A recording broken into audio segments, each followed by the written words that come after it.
Mining Needs You is a national awareness campaign, career awareness campaign that's created by MIR and supported by a coalition of industry partners that's designed to inspire the next generation of mining workers.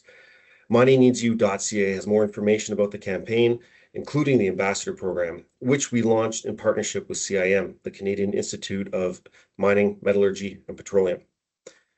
Our session today focuses on exploring mining careers and honoring Indigenous voices. It's being held in recognition of the National Day for Truth and Reconciliation, which took place yesterday, September 30th.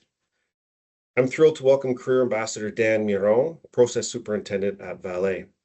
And before we begin, I'd like to acknowledge that I'm joining you from MIR's office in Ottawa, located on the traditional unceded territory of the Algonquin Anishinaabe people. We recognize their stewardship of this land and honor the contributions of all First Nations, Inuit, and Métis peoples in shaping and strengthening our communities. In recognition of the National Day for Truth and Reconciliation, we reflect on the importance of listening, learning, and taking meaningful action to honor Indigenous voices and experiences, especially within industries like mining that intersect deeply with land and community. So just a few housekeeping items before I turn the floor over to Dan. This webinar is being recorded and it's going to be uploaded and made available to the Mining Needs You YouTube channel. We are going to be asking attendees to take a few minutes to complete a post-event survey, which is going to be sent to you following the webinar via email. And we've set aside 10 minutes for audience questions after Dan's presentation. So please type your questions into the MS Teams chat feature. I'll keep note of those, and then I'll present as many as I can to Dan at the end of his presentation when we have the 10 minutes or so left. So it's now my pleasure to introduce to you Dan Miron, Process Superintendent at VALE. Dan is going to be offering insights into careers in mining. He's going to share his personal journey, speak to the importance of Indigenous voices in the industry, and provide guidance on shaping your own career path. Dan, the floor is yours. Great, thanks, Will. Hi, everyone. Nice to meet you. My name is Dan Miron, or Daniel Miron. I'm Indigenous. My grandmother, Virginia Smoke, is from Alderville First Nations. It's a reserve close to Oshawa or Cobourg, Ontario. I'm the son of Richard Miron, who's from Algonquins from Mattawa, Ontario, and Deborah Miron, who is from Alderville First Nations. I'm a parent to 3 children, 2 girls, Paige, who is 30 years old, and Bianca, who's 22, and 1 boy, Braxton. He's 19 years old. They all live in Ottawa, and we're empty nesters, which is weird, but I love it. Alderville First Nations is a signatory of the Williams Treaty. It's a nation of Mississaugas, which is a subnation of the Ojibwe peoples, and it's located on the south shore of Rice Lake near Cobourg. Now, my professional introduction is that I'm a process superintendent for VALE. I've worked for VALE since 1997, and I've recently celebrated my 28th work anniversary. I was fortunate to have worked in many positions, including underground production, shaft and hoist, supervision, planning, superintendent. I was superintendent of Garson Mine. I was superintendent of the Safety and Health Group for North Atlantic, and I've recently moved to process superintendent of shaft and logistics at Creighton Mine. I'm also involved in several external groups that promote diversity and inclusion in workplaces, something I'm very passionate about. I'm committed to promoting our industry as a safe, stable, environmentally and socially responsible career option to potential future employees, with a focus on, but not limited to, Indigenous peoples, women, and newcomers to Canada. So, why consider mining as a career? I reflected on this question, and I started thinking about how I became interested in mining. It was a complete accident. My father worked in the mines, but it didn't interest me. What I found was mining is exciting.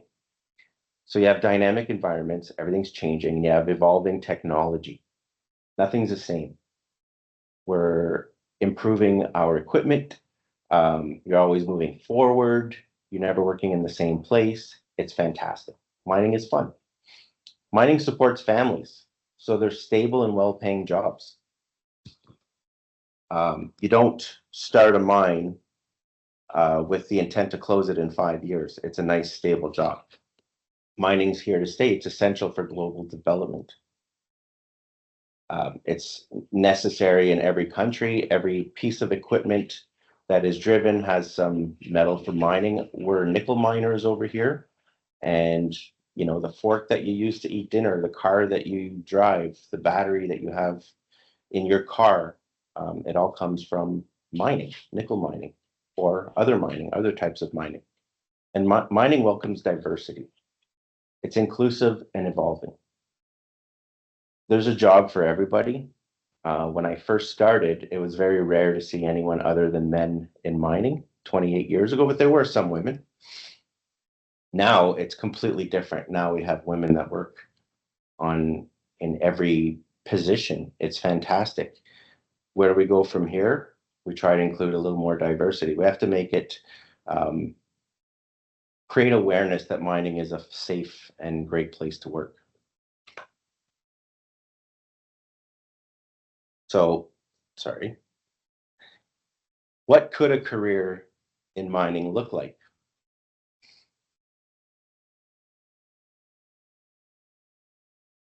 So there are different parts of mining. First one is we have underground production mining. This is the one that we think of when we think about miners. What does that include? Well, drilling and blasting. What do we use? We use large equipment. We go in, we drill a face, we load it with explosives, and then you have to make it safe for the next process. So that's called development mining. So a lot of miners, when you hear that a miner works at the face, that's where they're working. They're drilling, they're blasting, they're bolting, and they're screening. That's a primary process. And we have long hole drilling.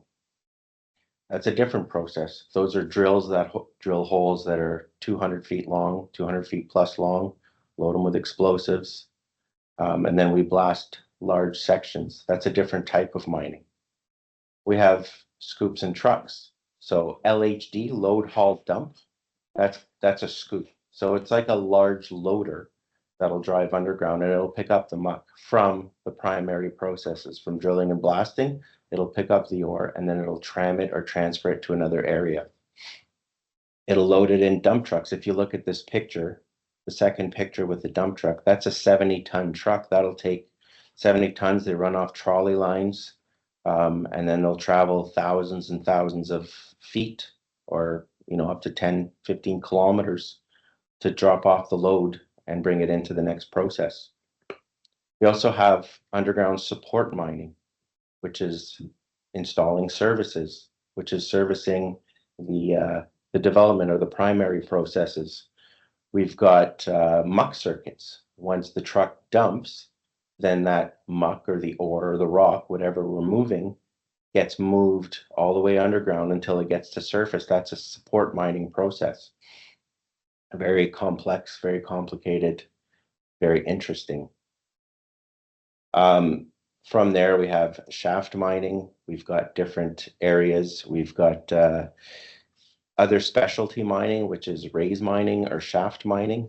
A person can go into. Those are very specialized. And with those, the candidates or the employees will normally travel quite a ways to be able to work.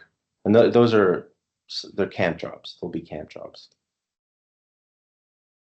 We have surface support mining. So supply delivery, shaft mining, and maintenance. So if you look over to the picture on the right, that's a head frame being installed for a new shaft infrastructure. Those are normally done by contractors that go from job to job, and then they'll install shafts. Once that's installed, then a company takes over, and then that becomes a job for support workers. Another one is delivering supplies. So advance takes supplies. You need screen, you need bolts, you need mobile parts, you need drinking water, you need toilet supplies, you need everything. All of that has to be delivered to site from our local providers and loaded onto vehicles, sent underground, and then delivered to the underground site. It's a long process. There's quite a few processes that are involved with delivering supplies underground. And delivering supplies includes delivering explosives and even You know, when people go to the washroom underground, where do they go? Well, how does that get out? That all has to be delivered and sent to surface. Something to consider. There's trades. A person can easily go into the trades. What do the trades look like? HDET, a heavy duty equipment technician. That's a mechanic. We have a lot of mobile equipment underground. We have a lot of high tech mobile equipment underground. So we're currently in the midst of changing our fleet from diesel to battery electric, which means that all of these technicians now have to be trained on battery electric equipment. They have to be trained on how to react to them, how to fix them, how to diagnose them. It's a new trade that requires a lot of training. It's very, very interesting. Electricians. The electricians run the infrastructure for the for the mine. They're powering levels. They're powering processes. If we're looking at every process underground requires electricity. You know, your lighting, your radios, everything requires electricity. Millwrights. So millwrights are heavy duty mechanics. They work with large infrastructure. They'll look at fixed plant infrastructure like crushers, rock breakers, hoists, mine hoists. It's a very, very important job in the mining industry, and we're currently short millwrights. We need a lot of millwrights. We need a lot of tradespeople. Services like HVAC and plumbing. I work in a mine that's extremely hot. Every lunchroom has an air conditioner. There are some mines that are cold. The lunchrooms would have heaters. But you look at the plumbing, you look at all the services that an HVAC person can support, can perform in a mine. It's almost a full-time position. So HVAC is another, or plumbing is another good good trade that people can get into. The next would be engineering. So if you look at engineering, what's involved with engineering? So engineers start as surveyors, the EITs, engineer in training. When you become an engineer, you can go to school, become an engineer, you get hired as an engineer in training. You would start as a surveyor, you go down, you make sure that the miners are on track, you make sure that the grade is proper, you make sure that the width is proper, you make sure that everything is as designed. The next one is ground control. So the deeper we go, the higher the pressures are in the walls. So sometimes you'll get seismic activity. We have an entire team of ground control experts that monitors ground control. That's another area of engineering that a person can get into. And you can make a career out of ground control. The next one would be planning. So you have production planning, development planning. Engineers, once they go through their engineering training session and they become engineers, then they become planners. They look at where we're going next. They look at 6 months, they look at 2 years, 5 years, 10 years. They look at the life of mine. They look at anything that could affect production. Another portion, another section of mining is geology. You have everywhere from exploration to site geologists. So in exploration, they're drilling cores and the geologists are assessing them. So that brings it to another area which I didn't mention in the primary one was diamond drills. So we have diamond drillers that are the first part of mining. What they do is they'll go and they'll drill and they'll pull out core, and then it's assessed by the geologist, and then that determines whether the site is viable for a mine. So we have exploration geologists that'll go in and they'll look at the cores, determines the future of the mine design.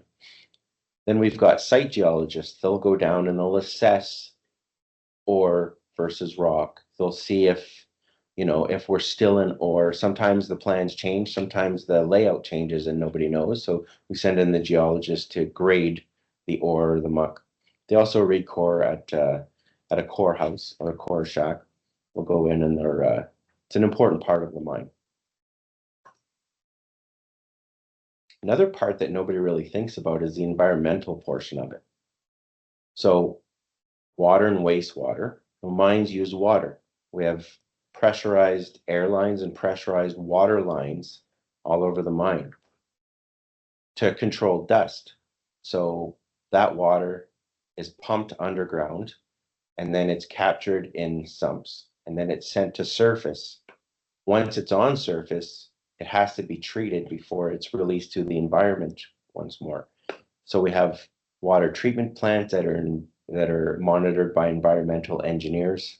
If we look at garbage, so a lot of garbage is produced at plants, right? Some garbage. So what happens with that garbage? It will has to make it to surface. So that garbage goes in bins, goes on surface, and then we have landfills. That's another portion of mining that people don't normally think about. Reclamation. When a site is planned, a reclamation plan has to be put into place. So reclamation means that you have to return the site back to its original condition, where you can't tell that a mine's been there. So in the future, you don't want people driving by and seeing an old head frame or old raises or anything. It causes dangers as well. So we have reclamation plans, and that's also run by the environmental groups. Project management, that's another portion of the mining that people don't really see or understand. So what is project management? Project managers, they build mines. They'll plan everything from the safety to the raising, the infrastructure, to building the material. They'll basically hand over an operating plant to the company. It's quite a bit of work. So they will build mines or they'll repair or upgrade existing mines. A lot of these mines are, some mines are 100+ years old. They require upgrades, headframe upgrades, electronics upgrades. That's all the project management groups that perform this work. Very important work, very good work. Now we'll look at different types of mining. So we've got underground mines, surface open pit mines. We have remote camp jobs. Underground mines often start as an open pit. So a lot of the historic mines, you'll see there's an open pit and there's a head frame right next to it. So that means that, in 50 years ago, 60 years ago, they started mining and doing an open pit. And what they would do is they build roads and they slant the excavation down, and then they go and they'll mine until they can't go any deeper. Once they can't go deeper, then they'll install a shaft if the ore body allows it. So they install a shaft, and then that means that becomes an underground mine. An underground mine is a drift. So you have a shaft that goes down, and then you'll drive a drift forward until you get to the ore body. So you drive the shaft in rock, and then you'll drive the drift in rock until you get to the ore body, and then you start mining through the ore body.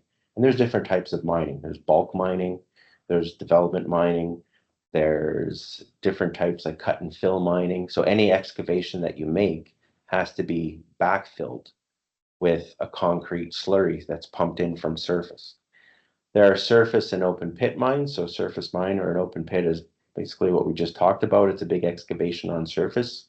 Some of them are extremely large, and the new ones are pretty exciting because a lot of them operate very large trucks that can operate on their own.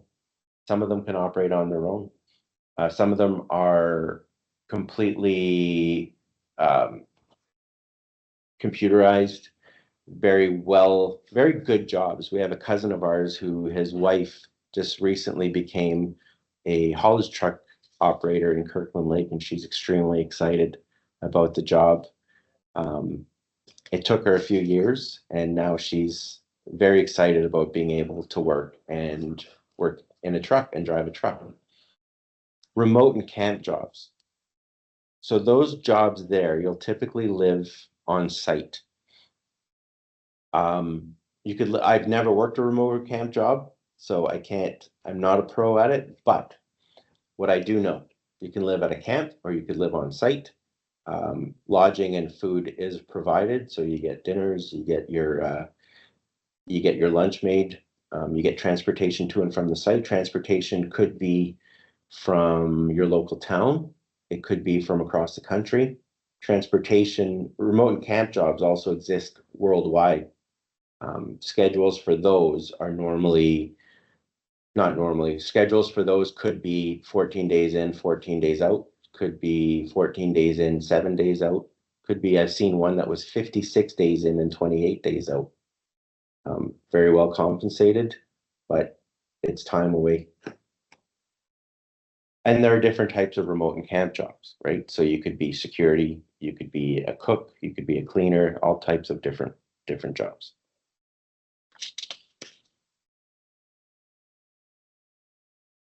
I'll get into why I chose mining, about what drew me in.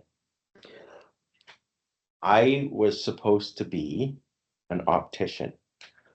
I was supposed to go into a college to become an optician, to make glasses. That's what I wanted to do. Never even considered mining. Then when I was in senior year at high school, we had to do a project on anything that we wanted.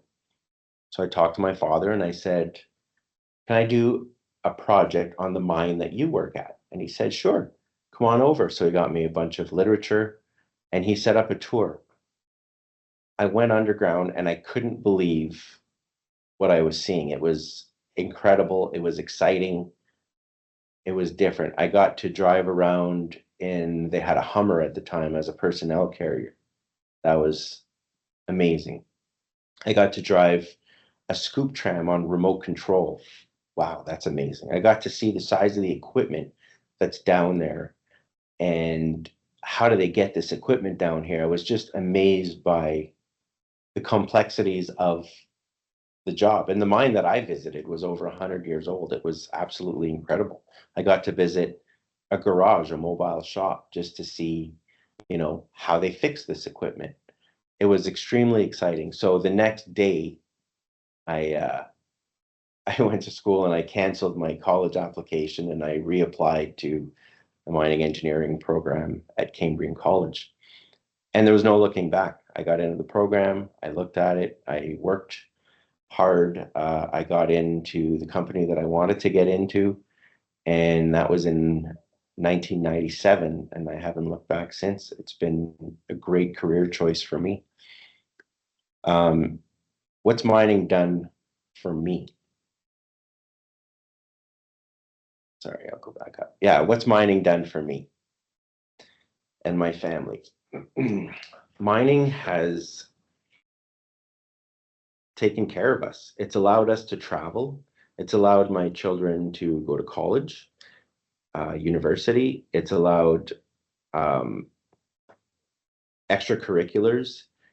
It's allowed it's given us a great lifestyle. I laugh when I go to work. I enjoy it. It's fun. I enjoy my career.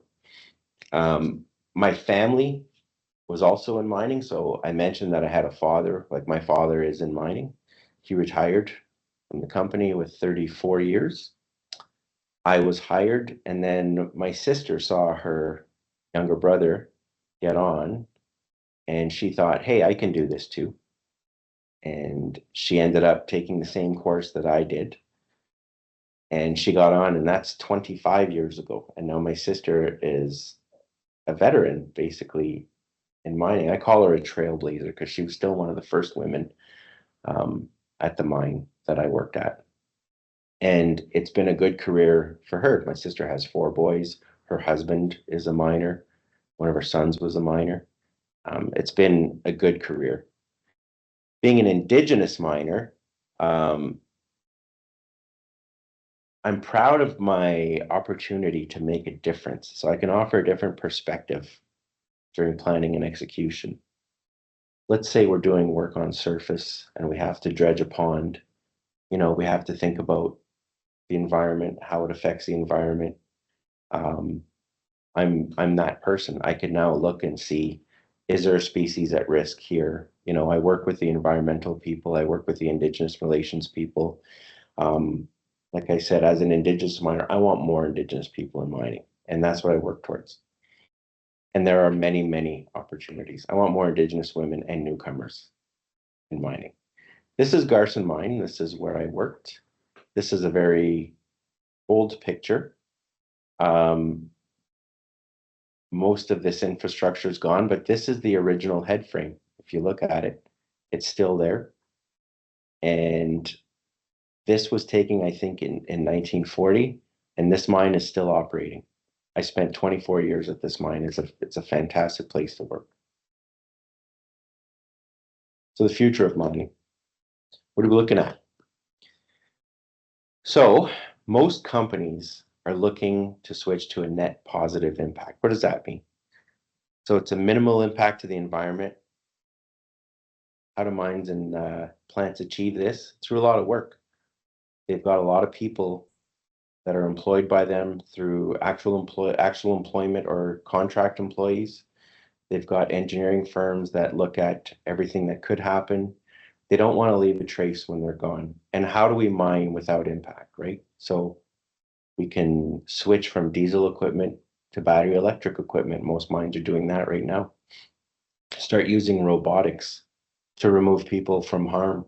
So instead of a person reaching out and grabbing a piece, then, you know, a robotic arm or something else can do it. We start using drones. Instead of sending people in historic areas, we now have drones that can go in and take a camera, a picture, a video, or a LiDAR scan. It's very interesting. This technology is amazing. I've been using it for several years now, and it's very, very impressive. And then digitization and automation. What are we doing there?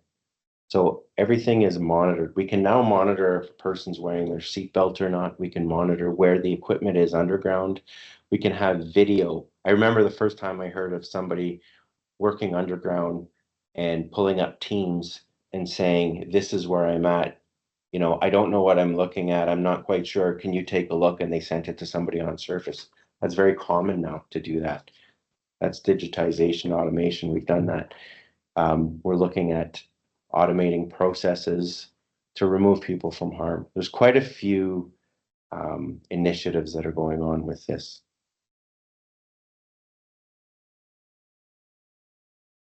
So how can you carve your career path? What can you do? So what I have here, how can we carve our path? Don't be afraid of blue collar work.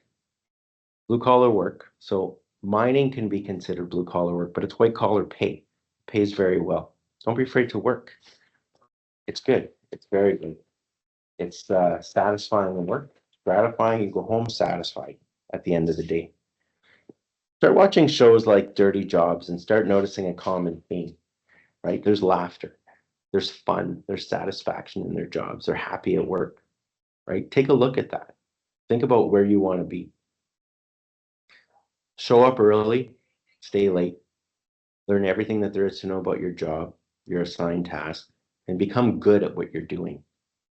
Don't go in there thinking that, you know, I'm just going to sit back and let everybody do everything for me. No, show up early.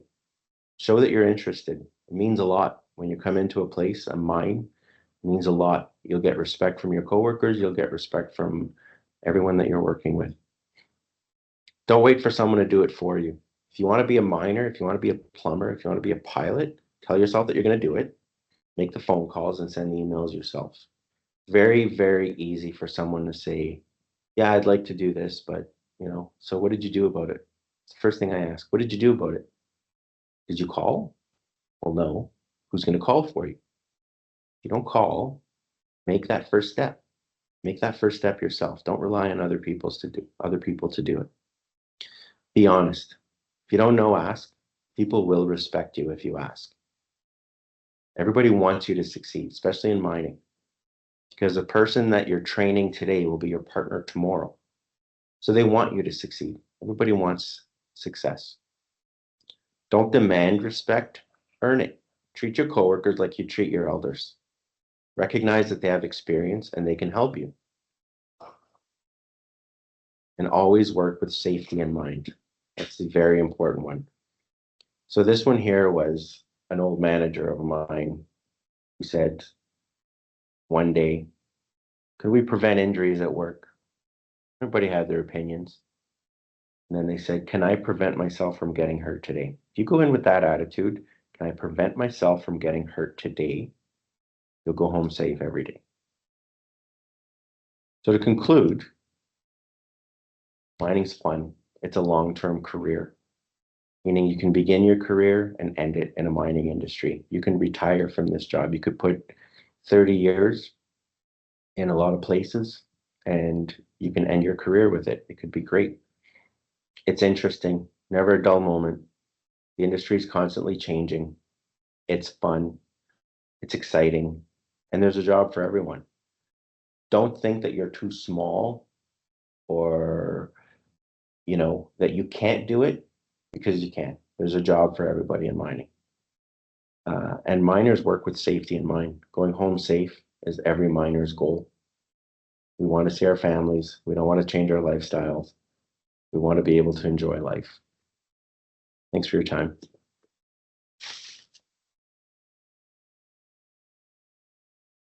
Well, thank you very much, Dan, for that presentation. We really appreciate you taking the time to be with us today and share a little bit about your story. And I really like what you were saying in your conclusion about fun, laughter, and respect, and then also safety. To me, those are all really important things to have in one's career, to enjoy your career, enjoy your life, etc. So we've got about 10 minutes left as planned, and now we're into the Q&A portion of the webinar. And I'll start off with a question in that you mentioned respect and respecting your elders, etc. So I thought maybe you could go into a bit more detail about how your Indigenous heritage influenced your career path. Yeah, so I always treated my coworkers like elders. You don't go in there thinking that you know everything. My father would always say, don't say, I know. You just be quiet and listen. You be quiet and listen. And it really does go a long way. I respect their knowledge and I would listen to their advice.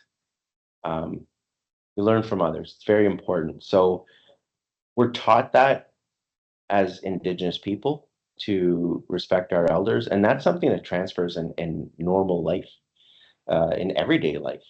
So the weird part, a strange part, is I'm now one of the knowledgeable people. Mm-hmm. So I see the new people coming in and I do want to share my knowledge and my experiences with them.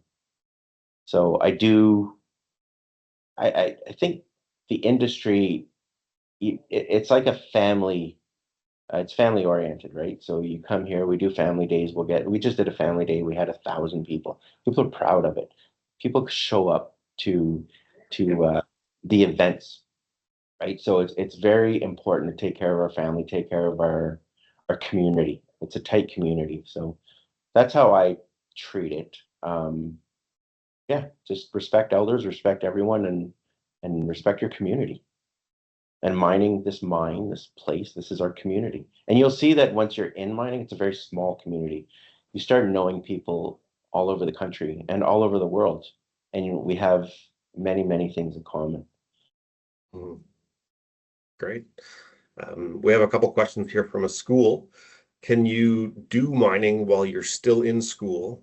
And I guess this one might have a few answers. How many steps are there to become a miner? You can do mining while you're still in school. There's several people that worked for companies that they'll hire people and you can become a laborer. You can work for a mining company and do work on surface. You can, depending where you can. So most of the time you have to be 18 years old to work underground in most places. But if you're looking at college, yes, you can do summer programs and you could work underground. I worked as a summer student underground, but it was back in 1997, sorry. I did work as an underground summer student, and we are Our company does hire underground summer students. Yes, you can do that. What does it take to become a miner? Depends which province you're in. In Ontario, you need underground common core. A lot of companies will train you and give you that common core. Um, what we're looking for now is you look for transferable skills. Even if you didn't get into mining and you know that you want to get into mining, try to find a job that will give you industrial experience. So if you've operated a forklift, if you've operated a loader, if you've operated, hand tools, if you've done labor, then those are transferable skills that you can use underground. So you can kind of carve your path and, say that I'd like to be a miner and then just start working towards it. It might take you a year or two. There's quite a few people that want to get into it, but once you do get into it, you'll excel. Transferable skills is key. They're key. Great. And then speaking of skills, do you know of any specific support programs or opportunities for Indigenous youth to get them started in mining, such as co-op opportunities, apprenticeship programs, or anything like that? Definitely, there are co-op opportunities. There's also Mir that they can reach out to and look for shameless plug, but look for right. There are different programs that are run by Mir and other groups. There's some I have a few of them that I've met throughout the years, but in every province you'll see some groups that will help Indigenous youth get into mining. Yeah, I would just start looking at your high school, your courses. If you want to go into engineering, then you start tailoring and you start taking courses in physics or math, or you start looking at those ones. But yes, there are programs out there that do help out, including Mir and including others. Yeah, I was going to give a shameless plug, but you did it for me. But on mihr.ca, we have information on various programs like our Mining Essentials program, which is a essential skills training program for Indigenous peoples to become work ready in mining. And then there's also other groups like the Prospectors and Developers Association of Canada, PDAC. For instance, they have an Indigenous youth ambassador program as part of their annual convention. So they're looking for Indigenous youth, and that offers great networking opportunities, on top of other perks of being an ambassador through PDAC as well. So looking at various associations like them, CIM, ourselves, there's opportunities out there for individuals to get into the industry. Moving along, a bunch of other questions coming in, only a few minutes left. First off, thank you, Dan, this individual says, what is the largest technological advancements you've seen while you've been in mining?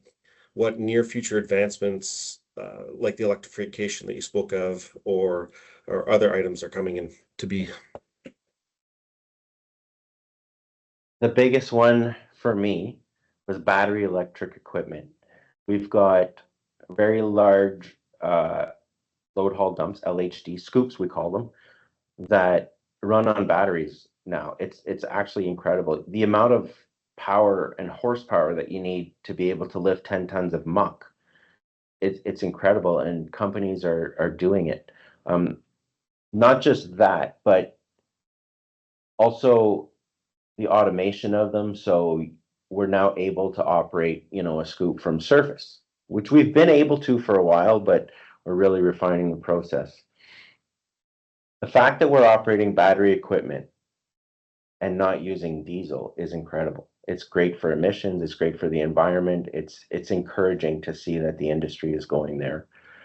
Other things, where are we at? So when I first started, one of the jobs that I ran a hoist, which is a mine hoist, and it was built in 1938. And I remember that specifically because it was the year that my grandmother was born. And it ran on mechanical parts, old mechanical parts.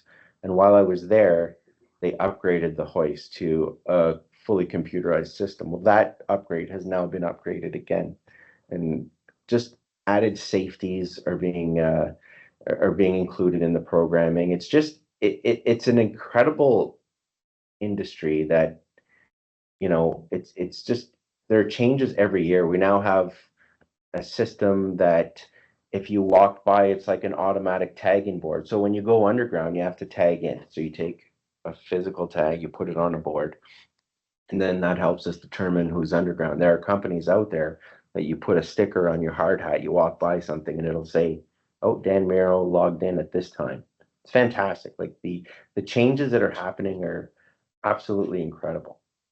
That being said, there's also things that we're still doing. So there's so many opportunities in mining. Like for anyone with bright ideas or anything, like there's so many processes that we can change. That's another exciting part, is that we look at systems that we've done for a while and we're asking, why do we do it this way? That's why I love when newcomers come in, or somebody else just will take a look and say, can you tell me why you do it this way? And that gets me thinking, wow, well, because we've always done it that way, why don't we do it another way, right? Mhm.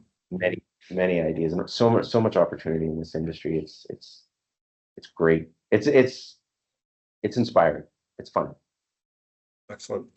I got time for just another quick one, but I can give the mirror perspective after you speak. But the question is, do you have any recruitment officers through your employer that are willing to speak to students about careers in mining? Definitely, I'll reach out to them. I've gone and spoken to some myself, done a few career fairs, but we have a recruiting department at the company that I work for. They would be more than willing to, depending where, but more than willing to go out and promote our industry. There are other groups like Will's going to talk about, but there's a lot of people that are looking to create awareness of our industry. The important part is that we're losing a lot of people to retirement, and it's hard to backfill those people. So we need people to be interested in mining. And you start looking at, like, what's the old reputation that mining had is, number one, it was unsafe. Safety is first in everybody's mind. You have to go home safe, Mhm. right? Safety in Ontario, in Canada, might not be what, say, a newcomer's used to in another country. They might think of a mine as being a dangerous place. Well, we can take you to places. Here's another thing. People always think that mining is claustrophobic and small. If you were to walk through a garage underground, you would see it is massive, massive, absolutely massive. These excavations that we build, these garages that we build, these shops that we build are unbelievably large. It's great. So it's not a claustrophobic job. Mhm. Actually quite large, yeah. So I can reach out to our recruiting department if anybody's interested. Just let me know, and then you have your the mirror perspective. Yeah, I was just going to say that, Dan is a volunteer on our Career Ambassador program, and you can learn about that at miningneedsyou.ca. If you're interested in having an ambassador speak to, a high school or elementary school audience, if you're interested in becoming an ambassador, all the information on the site is there. And then we also do other things, like we're going to be hosting a virtual career fair. We're just going to be launching the website and everything. It'll be November 17th and 18th. It'll be on mir.ca and miningneedsyou.ca to be able to register. And there's an opportunity where mining companies participate as exhibitors, and they have recruiters on staff live during the virtual career fair for students and job seekers to speak directly to. So that'll be a good opportunity to speak directly to recruiters across the country. And so again, you can see that on mir.ca and miningneedsyou.ca. And that's it for the time that we have. So that and more information can be found on both of those websites. And I just wanted to thank you again, Dan, for participating in today's webinar. A lot of people in the chat have been offering their thanks to you as well for your great presentation. So much appreciated for that. And I thank everybody here again for joining us. We hope to see you in a couple months for our next Mining Needs You Career Ambassador webinar. And again, if you can fill out the event survey after it's been sent to you, that would be great. So with that, I'll bid everybody adieu and have a great rest of your day. Thank you. Thanks for joining, everyone. Thanks again, Dan.